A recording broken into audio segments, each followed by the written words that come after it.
guys, it's me, Michelle. And it's me, Damien. And today we're reviewing the PowerA Enhanced Wireless Controller for the Nintendo Switch. And we're going to get into it right after this.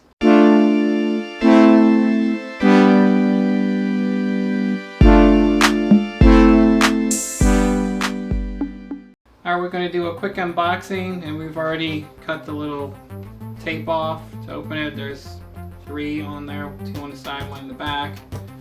Packaging looks nice. It's got Mario on it. It says compatible with the, the Switch Lite. Yeah, it's a nice presentation. Yeah, and it's got a little flap opens up. A little bit about the controller there, and some more goodies on the back. So yeah, the packaging is nice.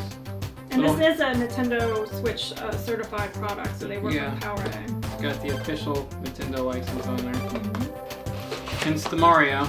Yeah, now this is actually our first PowerA controller. We have the Pro controller, the Nintendo Switch Pro controller, but we saw this, we really liked the colorway of it with Mario and everything, so we thought we'd pick one up. Got a user's manual.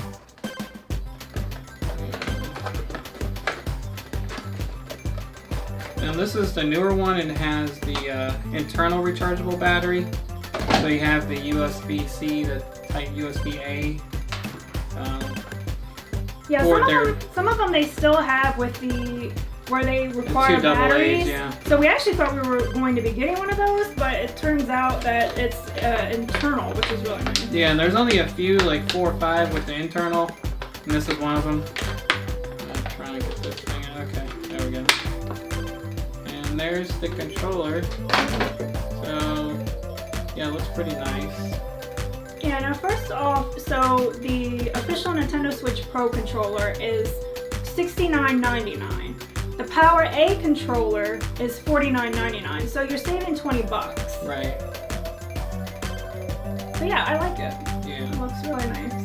Yeah, and then it's got these programmable buttons that we'll talk about later, and how those will work in gameplay and everything. But So starting off with design, again, so you the PowerA, they have several colorways. Yeah. I mean, obviously they have the Marios, they had Zelda, Pikachu, I think 25th anniversary they had one, so they have a lot of colorways. So if you're into different colorways, different themes and things like that, these are definitely a good pickup. Yeah. And we actually really like the finish of this. It has a really nice smooth finish. Yeah. It's very good quality, like the image and everything. Yes, look, it's a matte finish, so it's not glossy, and the texture feels nice in hand. Yeah, the colors are nice and bright. You can still see the the button letters and everything. All that looks really good. Yep. The home button, the share button. And it looks like it came with a little bit of charge after hitting the buttons. So back to the buttons. So the button layout is exact same. Obviously you have your 2 analog sticks, your D-pad, and your control buttons. And then your Z, your triggers, and your shoulder buttons, trigger buttons. Yeah. And they're pretty much the same size. Yeah.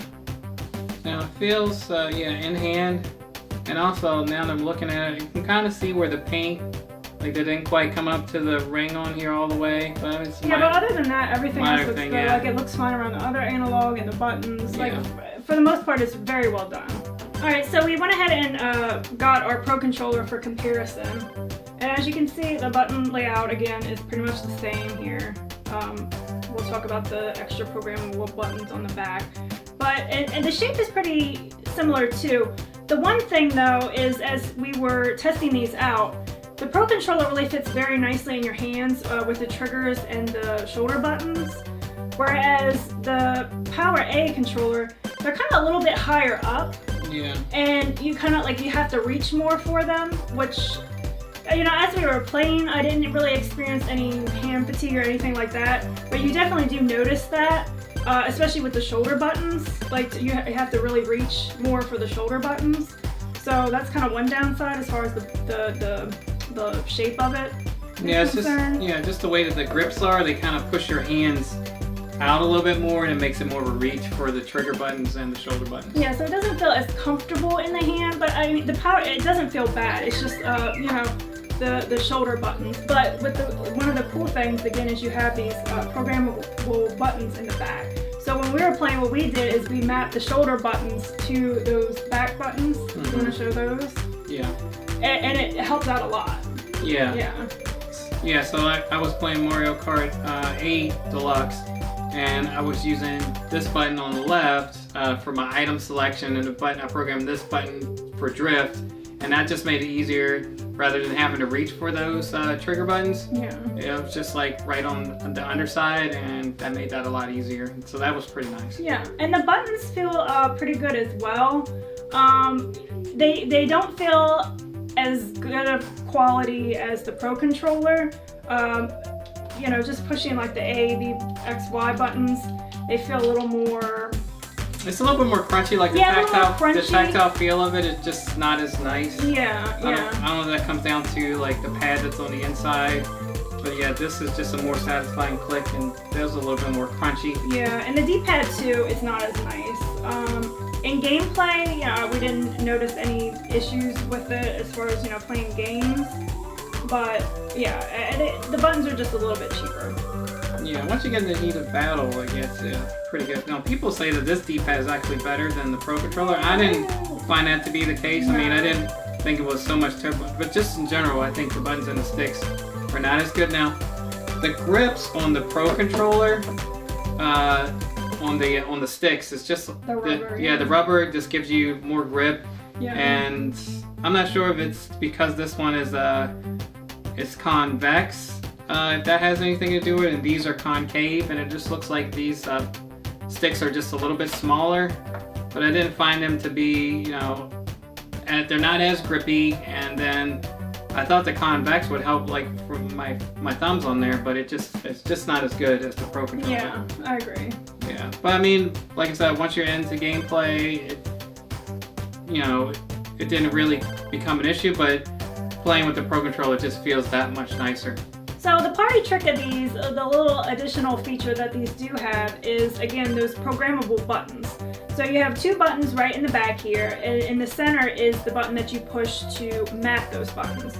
So it's very simple. They call them advanced gaming buttons. Basically, you can do them on the fly, like right in the game itself. You just press and hold this button for 2 to 3 seconds. You'll see a light show up on the front, and then whatever button you want to program, you'll hit that button and then hit the button that you want to map it to. So again, it was really helpful for us having to reach more for the shoulder buttons.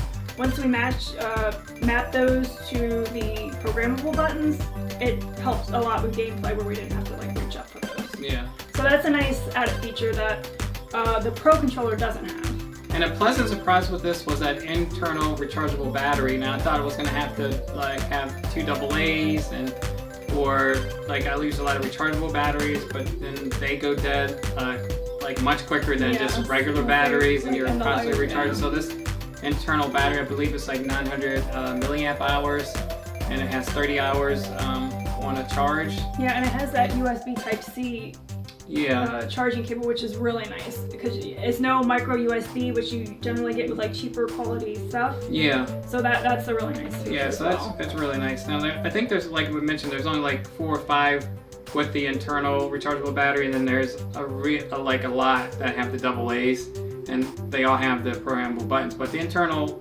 rechargeable battery is really nice.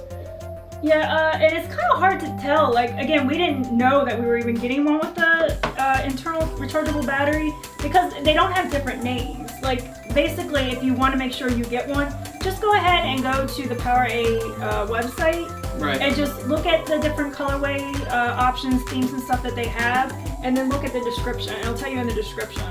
So that's just a tip if you want to purchase one. Yeah, I just saw this colorway come out, this Mario Pop. I thought it looked really cool, and I just assumed, but it's probably like in the product description. I got this on Amazon that it has that, but at the time I didn't know it had the internal rechargeable batteries, so that was nice. Yeah. Now the analog sticks, back to those. For the most part, they feel fine. They don't feel too different from the Pro Controllers. And they have an anti-friction ring on the analog stick, so again, it helps more with like smoother motions and things like that. So that's really nice.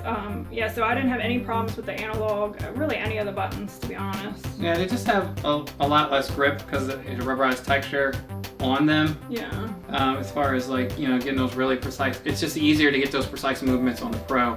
But this, you know, is like doable once, like I said, once you're in the heat of battle, but just that tactile, like, oh, my fingers aren't going to slip. It just takes a little bit more concentration for your fingers not to slip off these sticks. A nicer rubber coating on that would have been nicer. Yeah, and overall the controller feels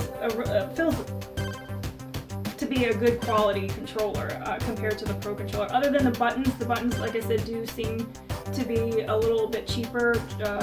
So yeah, just a little bit not as satisfying as especially these face buttons are like they're really just like kind of, it's not crunchy, but it's just like when you actuate it doesn't feel as good as the Nintendo Pro controller. Yeah. So now what this doesn't have compared to the Pro controller is there's no NFC, so you can't use your amiibos with this. You know, a lot of those amiibo games, or you're playing Smash, or if you're playing, like for me, I do Zelda and I get all the Zelda amiibo, and I get a bunch of like stuff out of the treasure chest.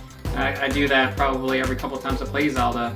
You know, I'm using NFC on this to get all the loot from my amiibos. So you don't have that with this. So if you use a lot of amiibos, it's probably not gonna. Maybe this will be a good second controller, but not a main controller. And there's also no HD rumble.